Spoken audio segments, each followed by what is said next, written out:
Permintaan terakhir istri di Cianjur yang disiram air keras, rintihan minta tolong pecah kesunyian.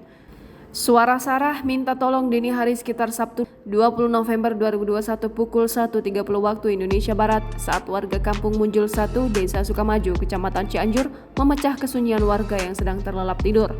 Ketua RW 7, Endang Sulaiman, masih mengingat jelas ketika anaknya membangunkan ia yang sudah tertidur di kamar. 2 kali anaknya membangunkan karena sangat jelas terdengar rintihan minta tolong dari Sarah. Endang sempat bangun dan mendengarkan suara minta tolong tersebut. Sambil terkantuk-kantuk, Endang menjawab kepada anaknya, mungkin tetangganya sedang bertengkar. Endang bergegas bangun dari tempat tidur, baru saja melangkah ke ruang tamu. Endang mendengar tetangganya ada yang menghampiri rumahnya dan tidak berselang lama suara tetangganya yang terdengar panik mengabarkan bahwa Sarah disiksa suaminya.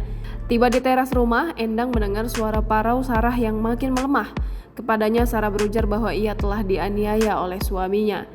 Endang mendapat permintaan terakhir dari Sarah untuk mengambil handphone yang berada di ruang tamu. Saat itu Sarah masih mengingat jelas terakhir ia mengecas handphonenya. Endang bersama ketua RT lantas masuk ke ruang tamu, namun ia tak menemukan handphone tersebut. Endang hanya melihat suasana ruang tamu sudah acak-acakan. Ia bersama ketua RT kemudian keluar lagi dan menjelaskan kepada Sarah bahwa handphonenya tak berhasil ia temukan. Endang mendengar Sarah kemudian mengerang kesakitan. Suaranya semakin parau, terdengar menahan sakit dan panas. Ketua RW kembali mendengar bahwa Sarah telah disiram air keras. Setengah berlari, Ketua RW mengambil motor dan tancap gas menuju kantor Polsek Cianjur. 15 menit kemudian ambulans datang dan membawa Sarah ke rumah sakit. Menjelang subuh, banyak warga mulai berdatangan ke lokasi hingga pagi hari tiba.